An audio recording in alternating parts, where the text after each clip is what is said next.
Buenos días, hermanos, el Señor les bendiga esta mañana.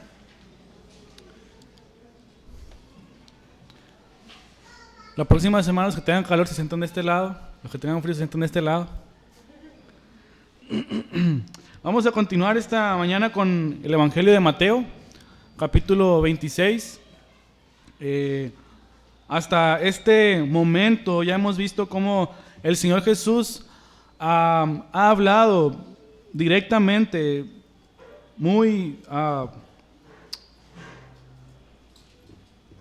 la manera más directa y feroz contra los fariseos, los líderes religiosos de Israel. Habló también con el pueblo y los discípulos. Y todo esto sucedió en la última semana de la vida de Cristo. Entre el día domingo fue el día, lo que se le conoce como el Día de Ramos, o el día que el Señor Jesús entró a Jerusalén siendo alabado por el pueblo. El día lunes vino a limpiar el templo, y el día martes y miércoles fue cuando habló todas estas palabras que hemos visto en los capítulos 22, 21 en adelante. Y en este capítulo 26 el Señor Jesús acaba de terminar oficialmente su ministerio en Israel o en Jerusalén. Él terminó de hablar al pueblo con estas palabras muy duras hacia los líderes y el mismo pueblo, y después hablando a los discípulos de las señales de los últimos tiempos.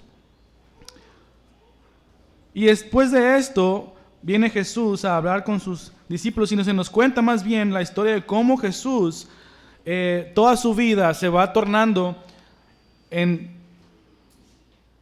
hacia la cruz. Todo lo que pasó en su ministerio terminó, y ahora en este capítulo en adelante vamos a ver cómo el Señor, todo lo que le pasa, lo que sucede, es para prepararse para llegar a la cruz. El capítulo 26 pudiéramos decir de manera general que es cómo Jesús se prepara para la cruz. El capítulo 27 de Mateo podemos ver de manera general la muerte de Jesús, y el 28 la resurrección de Jesús. Entonces estamos ya viendo los últimos capítulos de Mateo y estamos llegando al punto crucial que Mateo ha querido enseñar desde el capítulo 1. Tenemos que recordar que Mateo escribió este libro hacia los judíos.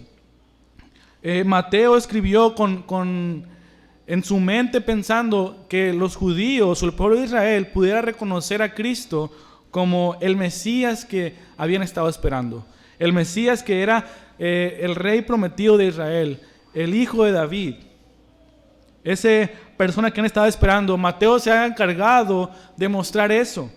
Y al final, en estos últimos capítulos, vemos cómo Mateo nos va a llevar a este punto, que es la cruz. Jesús, desde que nació, desde un principio, siempre ha tenido como propósito venir a la cruz. Si vemos desde la historia de su nacimiento, incluso desde Génesis, podemos ver que el punto de crucial de Cristo es la cruz. Y Mateo nos va a llevar a esto. Nos va a llevar a ver cómo Jesús está encaminando o preparando para llegar a ese punto crucial de su vida, el propósito final por el cual vino a esta tierra. Y es lo que vamos a ver en esta sección de la palabra, cómo Jesús está siendo encaminado hacia la cruz. Entonces, acompáñenme por favor a orar y poner ese tiempo en las manos de nuestro Señor. Padre Santo, Señor, venimos ante ti esta mañana, pedimos de tu guía, Señor, pedimos que tu Espíritu Santo nos lleve, Señor, en tu palabra, y que podamos ver, Señor, lo que nos quieras mostrar, lo que tú quieras enseñarnos a nosotros, Señor, y poder ser fieles a tu palabra, Señor. Guíanos esta mañana, Padre, en nombre de Jesús. Amén. Vemos entonces que el Mateo en capítulo 26, después de relatar todo lo que Jesús ha hablado, viene Jesús con sus discípulos, dice el versículo 1, Mateo 26.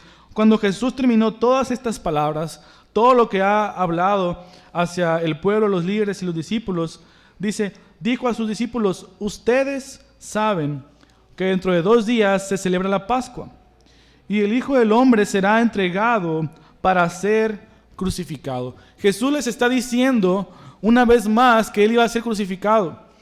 Jesús les dijo alrededor de aproximadamente 2 o 3 o 4 veces que iba a morir, que iba a resucitar también, pero sus discípulos nunca lo entendieron, nunca lo comprendieron. Cuando Él murió estaban devastados, estaban tristes, pensaron que todo había acabado. Pero Jesús les dice que para eso vino. Y dice que dentro de 2 días se celebra la Pascua y el Hijo del Hombre será entregado para ser crucificado. Jesús vino solamente para eso. El punto crucial de su vida, o el propósito final de su vida en la tierra, es ir a la cruz a morir por los pecadores, a morir por su pueblo. Y vemos cómo el Señor cumple su plan soberano en la tierra. Dios envió a su Hijo en el momento perfecto, en el tiempo perfecto, y cuando fue designado por el Padre desde la eternidad el tiempo en el que iba a morir, y ese tiempo se estaba cumpliendo. Vemos a través de los evangelios y las historias de Mateo, Marcos, Lucas y Juan, cómo Jesús en diferentes momentos estuvo en peligros de muerte, pero como no era su tiempo, salió librado de diferentes maneras.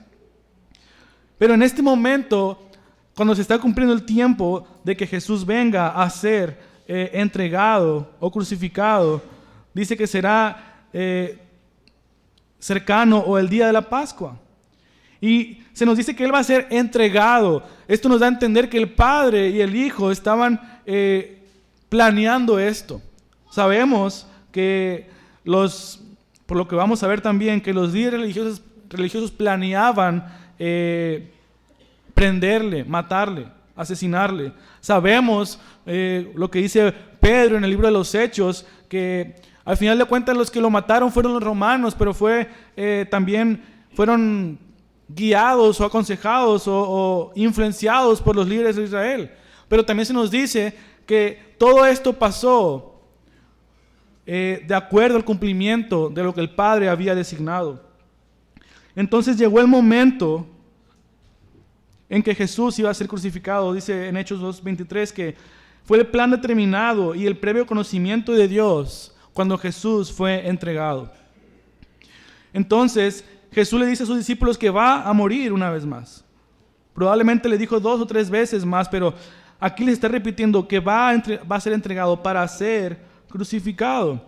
Y lo curioso, o lo que nos puede llamar la atención, es que Jesús dice que dentro de 2 días se celebra la Pascua y que el Hijo del Hombre va a ser entregado para ser crucificado. El pueblo de Israel, los judíos, conocían muy bien la historia de la Pascua. La historia de cómo el pueblo judío, el pueblo de Israel, fue sacado de Egipto, y dentro de todas las plagas, la última de ellas fue cuando vino un ángel del Señor y mató a los primogénitos de todo Egipto. Pero el Señor les había dicho a su pueblo que tenían que sacrificar un cordero de 1 año perfecto, sin mancha, sin ningún defecto, que tendrían que sacrificarlo y poner su sangre en los dinteles de las puertas. Cuando viniera el ángel del Señor y viera la sangre, iba a pasar de largo en esa casa y no heriría de muerte. Pero todas aquellas casas o lugares donde no estuviera la sangre, el primogénito iba a morir. Y a partir de ese momento, Israel tuvo como una celebración muy importante la fiesta de la Pascua. Y los judíos, incluso los líderes, lo tomaban como una fiesta muy importante. Y Jesús les dice que en 2 días será la Pascua y el Hijo del Hombre será entregado para ser crucificado. En un plan soberano perfecto, el Señor estaba planeando que el día de la Pascua Jesús muriera como el Cordero Pascual perfecto. Ellos estaban celebrando año tras año una Pascua para recordar lo que Dios había hecho por ellos, que no había herido de muerte. Pero ahora Jesucristo viene a morir en el día de la Pascua como el Cordero perfecto. Aquí se cumplen las palabras de Juan el Bautista, quien dice que Jesús es el Cordero de Dios que quita el pecado del mundo. 1 Corintios 5:7 dice que Cristo es nuestra Pascua que fue sacrificado. Que con su 1 Pedro 1:19 dice que con su sangre como de un cordero sin tacha, sin mancha, la sangre de Cristo fue derramada. Y que Él había estado preparado desde antes de la fundación del mundo, pero se ha manifestado en estos últimos tiempos por amor a ustedes. El tiempo de la muerte de Cristo se estaba cumpliendo y Jesús le dice a sus discípulos que Él iba a morir. Pero no solamente que iba a morir, que iba a ser entregado, que iba a ser crucificado. Y en el día de la Pascua, como el Cordero perfecto de Dios. Dios había estado planeando esto de una manera perfecta. De manera que a través de estos 3 años de su ministerio, cuando tuvo peligros de muerte, fue librado, pero cuando llegó el tiempo perfecto, Él iba a ser entregado para ser crucificado, y en el tiempo de la Pascua representando que era el Cordero perfecto para la salvación de Israel. Vemos entonces cómo Jesús dice estas cosas, pero Él en su parte le dice: voy a ser entregado a sus discípulos para ser crucificado. Al mismo tiempo vemos cómo los principales sacerdotes y ancianos del pueblo también estaban planeando lo mismo. Dice el versículo 3: los principales sacerdotes y los ancianos del pueblo se reunieron en el patio del sumo sacerdote llamado Caifás, y con engaño tramaron entre ellos prender y matar a Jesús. Pero decían: no durante la fiesta, para que no haya un tumulto en el pueblo. Estas personas, posiblemente después de las duras palabras de Cristo en los capítulos pasados, tuvieron a lo mejor un enojo contra Él, un celo contra Él, que planearon matarle. Dice que se reunieron los principales sacerdotes y los ancianos del pueblo en el patio del sumo sacerdote llamado Caifás. El sumo sacerdote era el principal dirigente judío, quien llevaba a cabo los sacrificios en el lugar santísimo. De manera que el sumo sacerdote, los principales ancianos y sacerdotes estaban en conjunto planeando matar a Jesús. Ellos eran los principales líderes de Israel, quienes en cierto sentido deberían ser los más sabios, los más piadosos, quienes tienen su vida completamente entregada al Señor. Y los que supuestamente son los líderes de Israel, más piadosos, más santos, según ellos, estaban planeando matar a Jesús.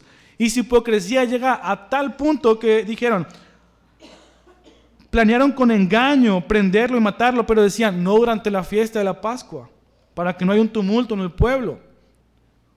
Ellos sabían que este día de la Pascua muchas personas venían de otros lugares a celebrar esta Pascua. El pueblo probablemente incrementaba su población 2 o 3 veces.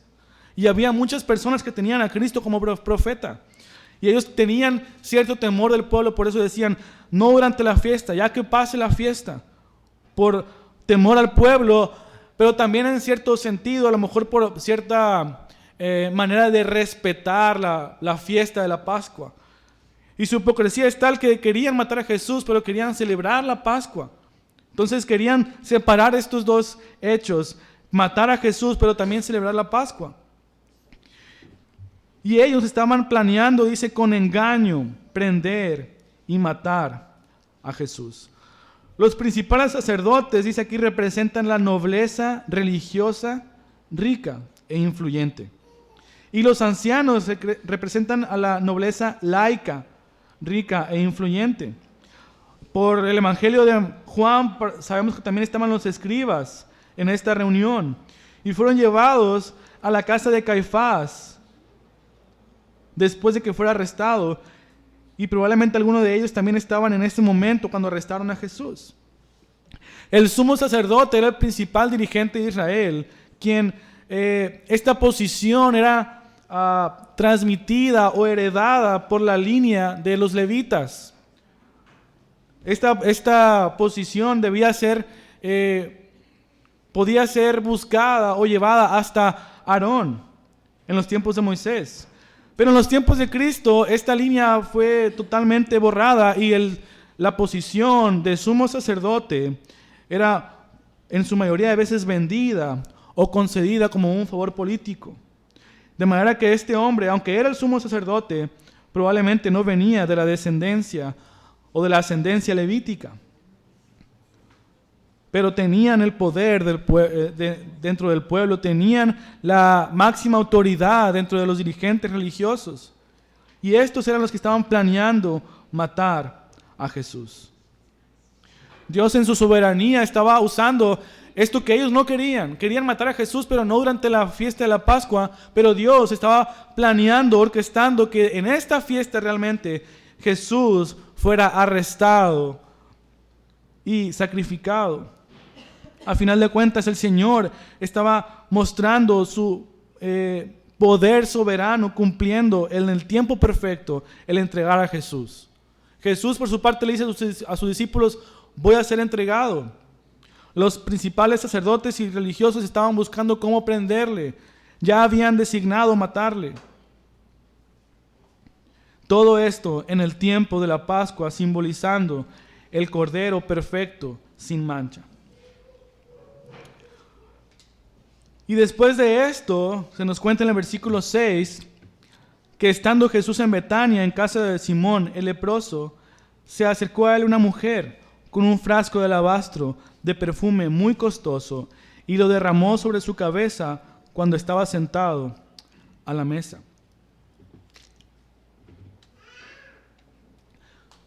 Sabemos por el Evangelio de Juan que realmente esta historia había pasado el día sábado antes, 7 días antes de la fiesta de la Pascua o del pan sin levadura. Entonces era un día sábado, no era realmente cronológicamente después de lo que estaba pasando. Pero Mateo nos quiere mostrar o enfatizar el punto de la muerte de Jesús.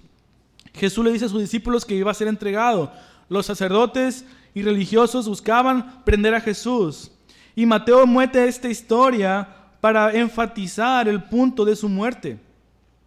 Y sabemos también por el Evangelio de Juan que en esta casa estaban Lázaro, María y Marta.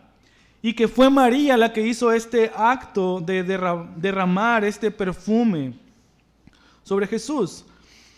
Dice entonces que estando él en Betania, en casa de Simón el leproso, probablemente un hombre que fue sanado de lepra, al que la mayoría del pueblo conocía, dice que estaban en su casa y vino una mujer, que era María, la hermana de Lázaro, con un frasco de alabastro, un perfume muy costoso, y lo derramó sobre su cabeza cuando estaba sentado sobre la mesa. Este perfume o este frasco de alabastro, otras versiones dicen un ungüento, era un perfume, un ungüento que se usaba para refrescar o causar un regocijo de aliento, siendo dice, un cumplimiento muy grato en el oriente, al haber estrechez entre las personas y una atmósfera muy caliente.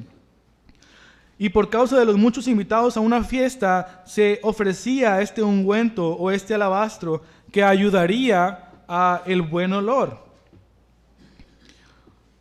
En esos tiempos no había, como el día de hoy, perfumes, como lo usamos el día de hoy, ni había una manera de bañarse, limpiarse todos los días.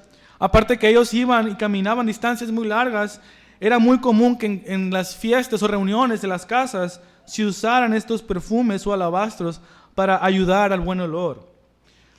Y dice que era un perfume muy costoso. Este perfume o esta frasco dice que probablemente valía 300 denarios. 300 denarios era la suma total del salario de un año de un trabajador común o de un soldado. Si ahorraras todo el salario sin gastar de un año, eso eran 300 denarios aproximadamente, y eso era lo que costaba este frasco entero de perfume o de alabastro. ¿Y qué fue lo que hizo María? Dice que vino y lo derramó sobre su cabeza cuando estaba sentado sobre la mesa. María estaba adorando al Señor a través de este acto de ungirlo con aceite.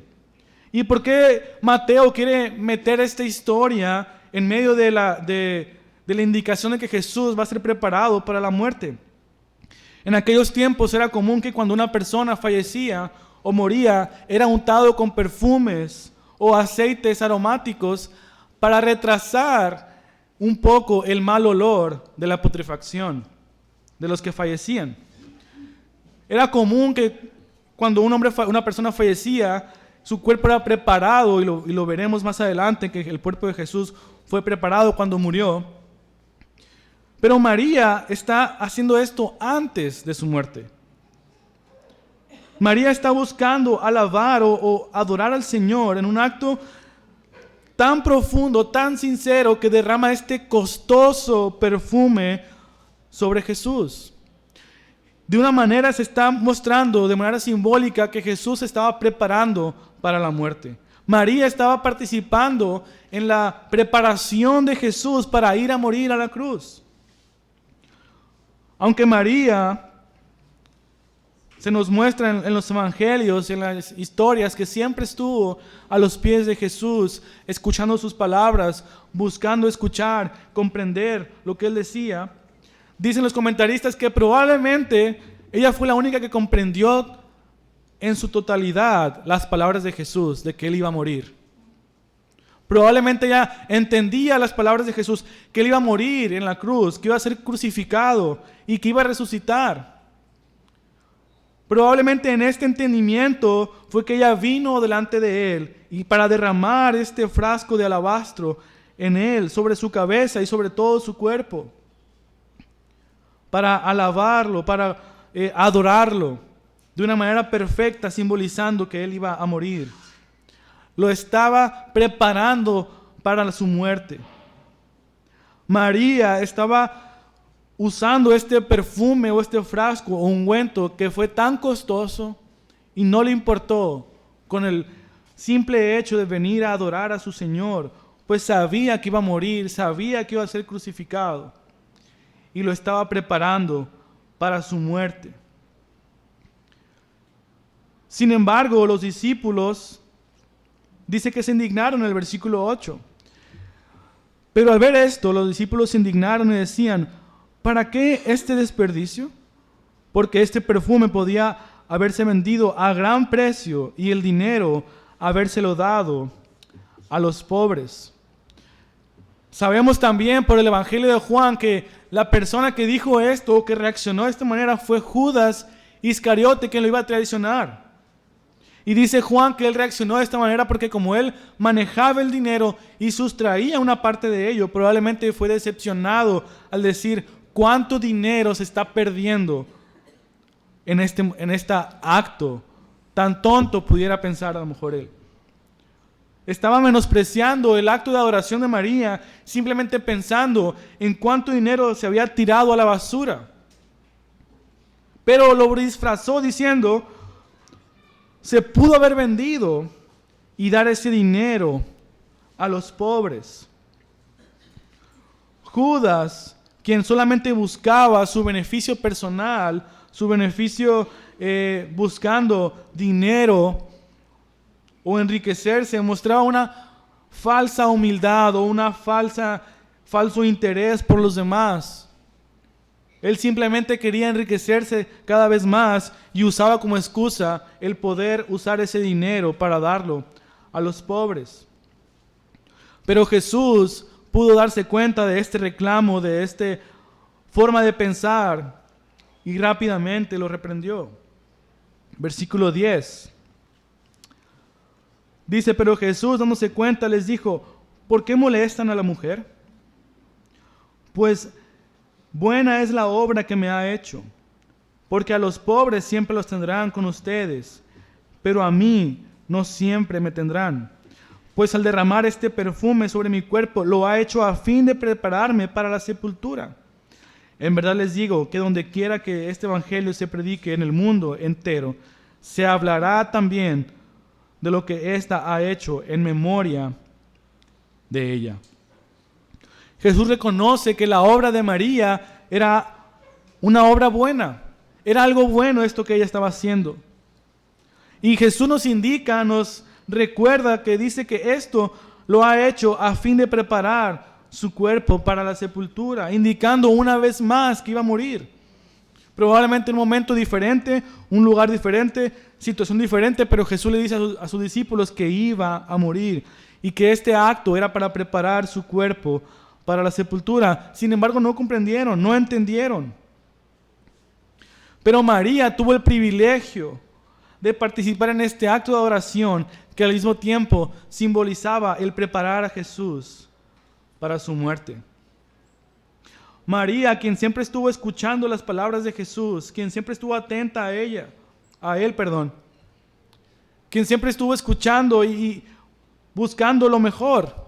No, se nos cuenta que Marta estaba afanada queriendo servir a los demás, pero María estaba atenta a sus pies, escuchando, poniendo atención.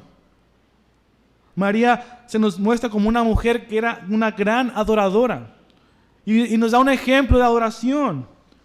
Una mujer que hasta en el último momento buscaba adorarle a Él a través de este ungimiento con este perfume de alabastro.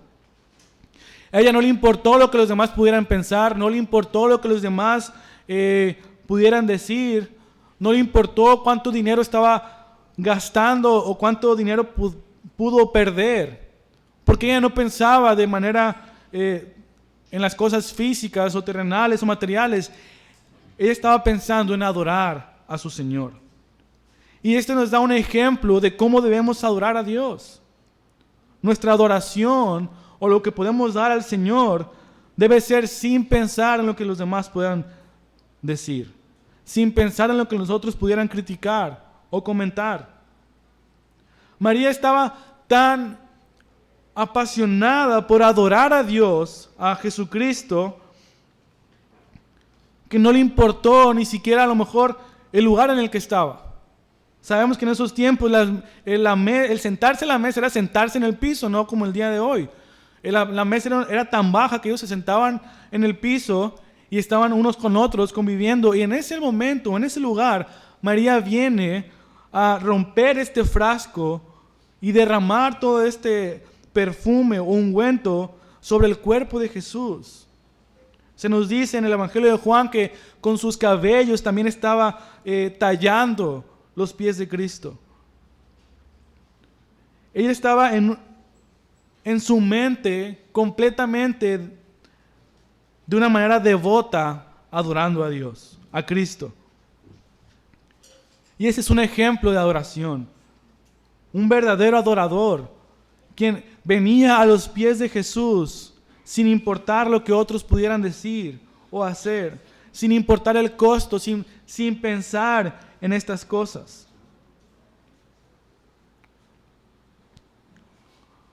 Muchas personas pudieran decir, ¿cuánto me va a costar esto que voy a hacer?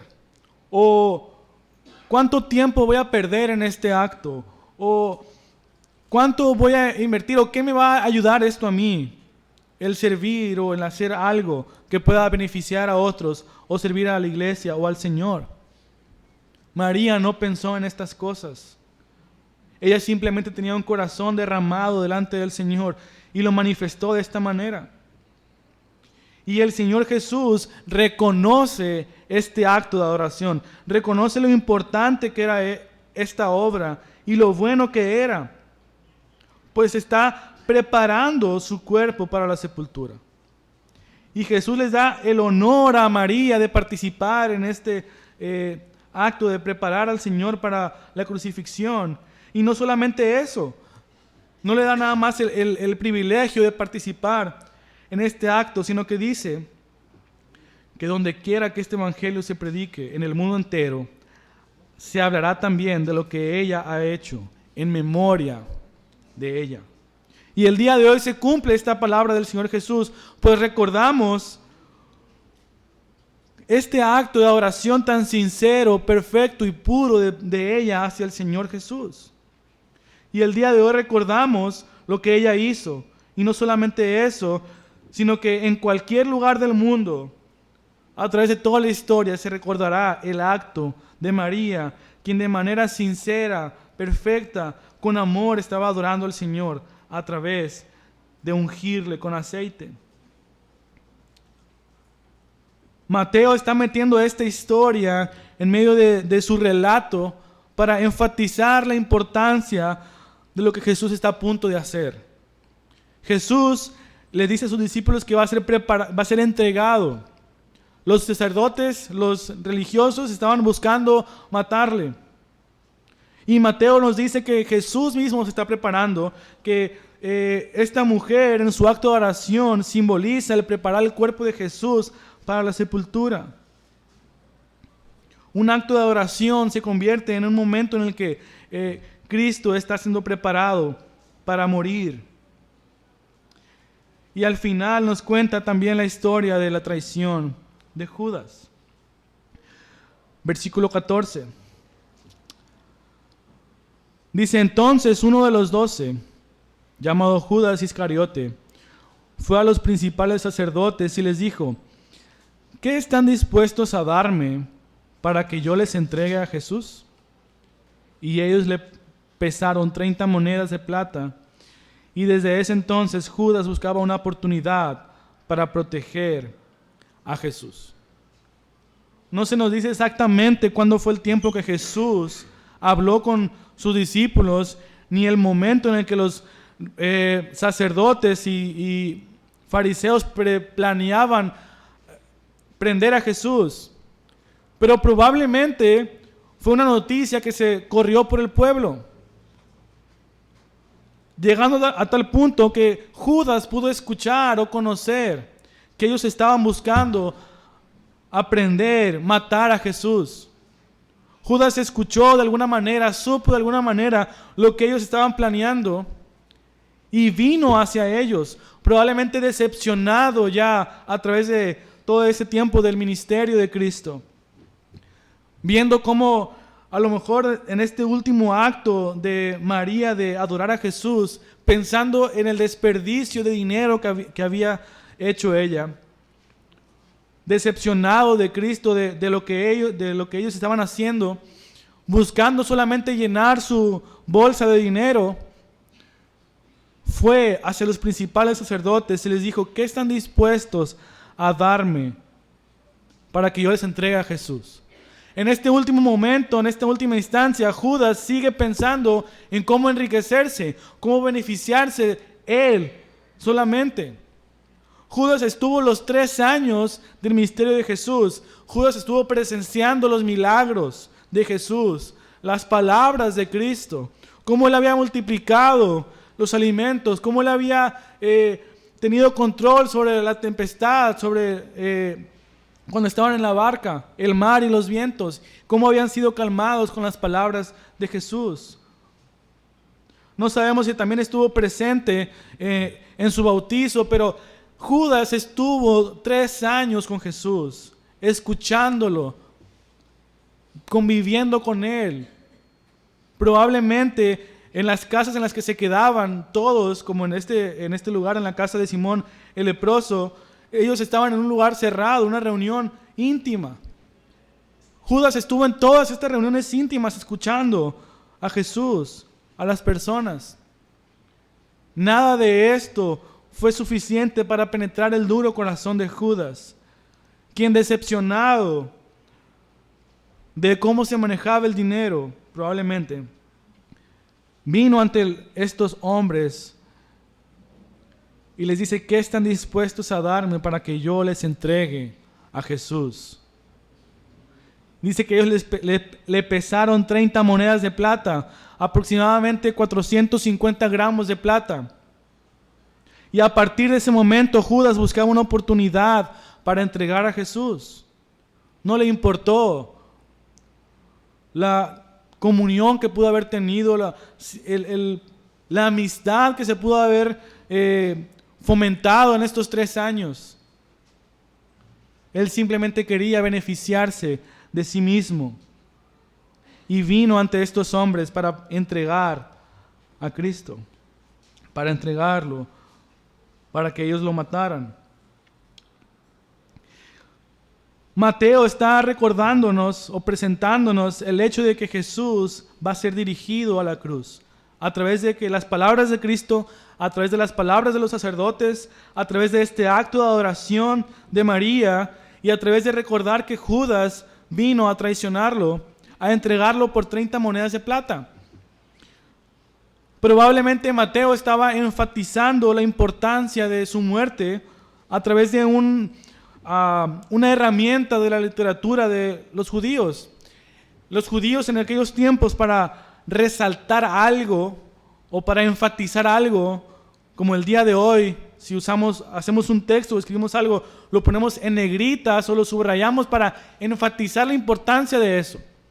En aquellos tiempos ellos usaban una manera diferente para enfatizar algo. Probablemente lo repetían varias veces para enfatizar esto. O también usaban una herramienta que era el escribir varias cosas similares y en medio de esto meter el punto importante. Vemos cómo Mateo inicia el capítulo 26 diciendo que Jesús va a ser entregado y los sacerdotes planeando prenderlo con engaños. Vemos cómo termina esta parte con Judas traicionando a Jesús, buscando a estos mismos hombres para entregarlo. Y en medio de esto vemos el acto de adoración de María, cómo Jesús fue preparado para su muerte a través de ser ungido con este aceite. Entonces probablemente Mateo nos está diciendo la importancia o está enfatizando que Jesús fue preparado, está siendo encaminado para morir en la cruz. Y al mismo tiempo exaltar o alabar lo que María había hecho para adorar a Cristo. Desde un principio el Señor Jesús, desde su nacimiento, Él vino para morir. Pero desde su nacimiento estuvo en peligros de muerte. Cuando Él nació, fue llevado a Egipto por sus padres, por palabras del Señor. Pero en ese tiempo Herodes, este hombre malvado, mandó a asesinar a miles de niños menores de 2 años con el propósito de, a lo mejor entre alguno de ellos, iba a matar a Jesucristo, quien era el rey de los judíos. Desde su nacimiento estuvo en peligros de muerte. En todo su ministerio estuvo en peligros de muerte.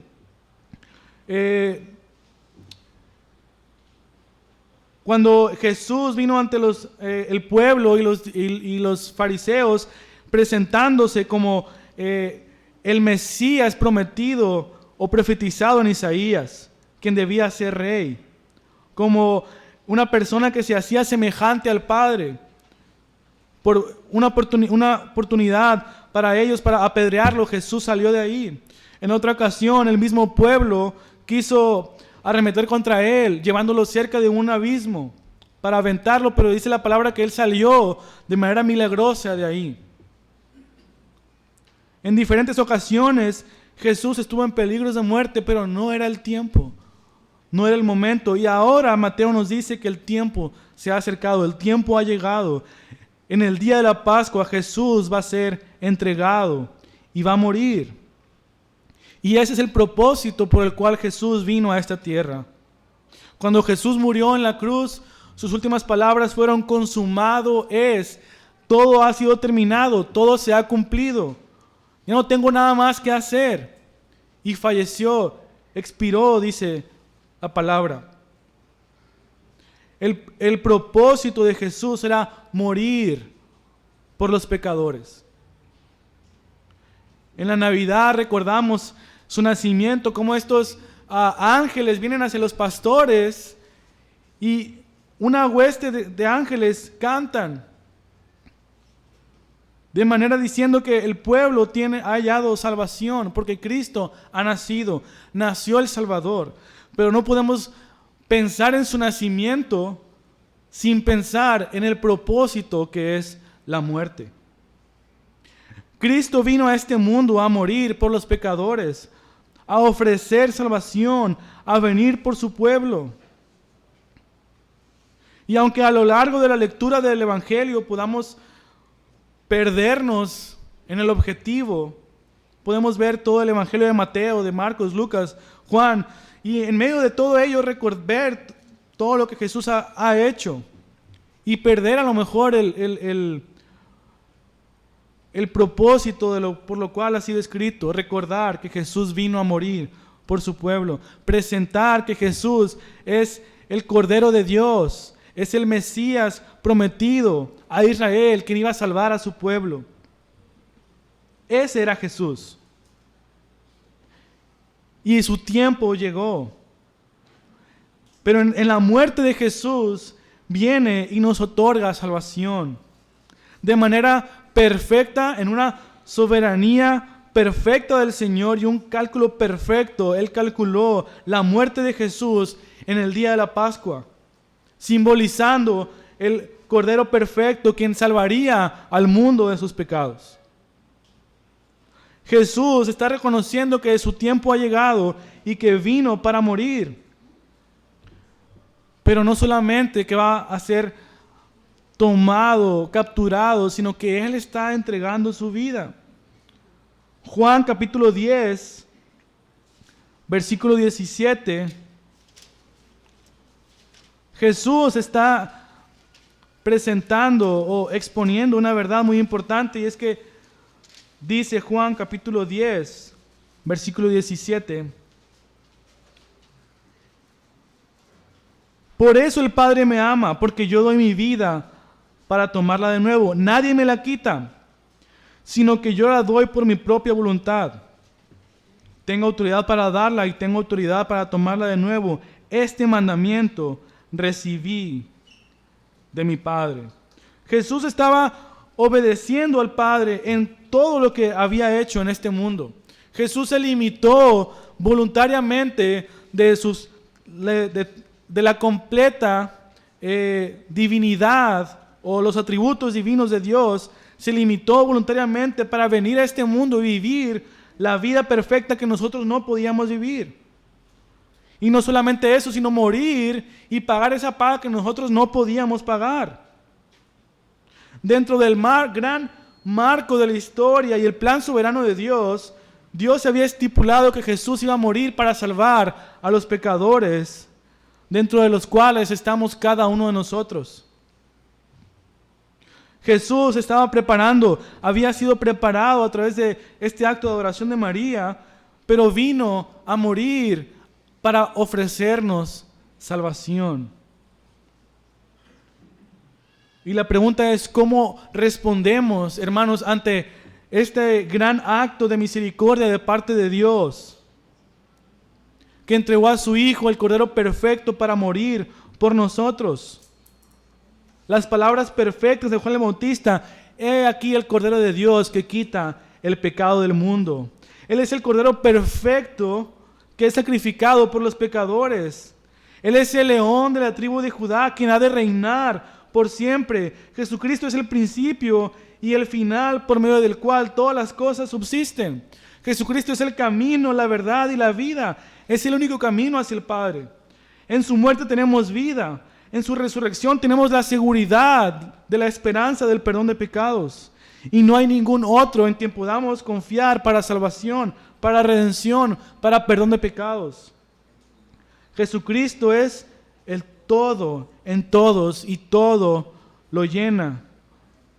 Citando Romanos 11:36, que dice: porque de Él y por Él y para Él son todas las cosas. A Él sea la gloria por los siglos.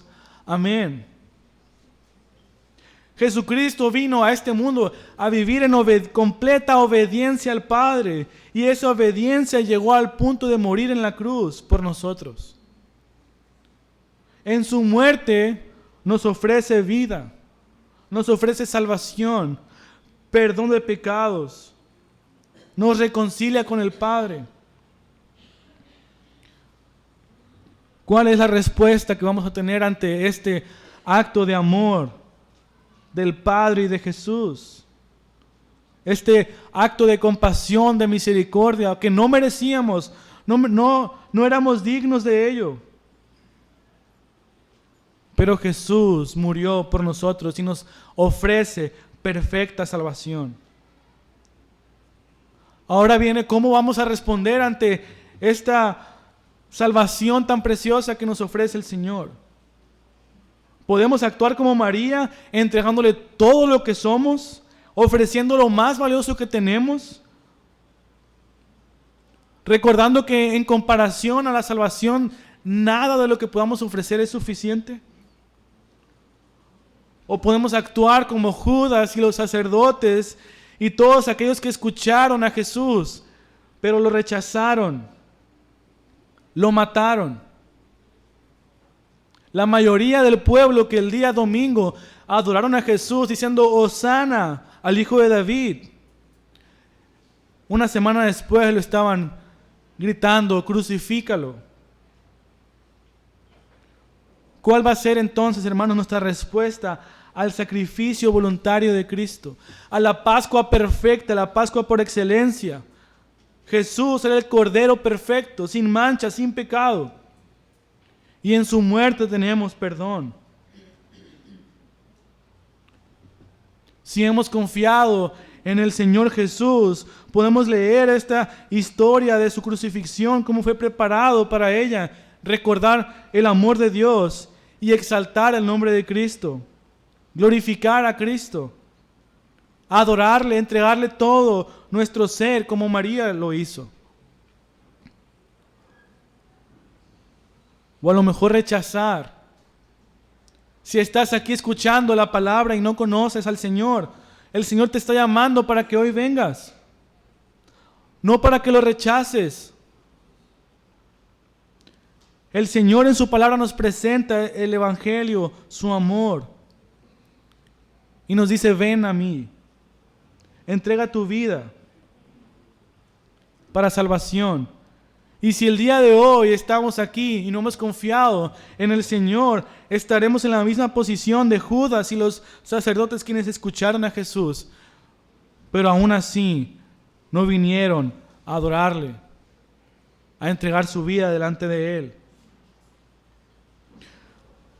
Si hemos creído en el Señor, si hemos confiado en Jesucristo,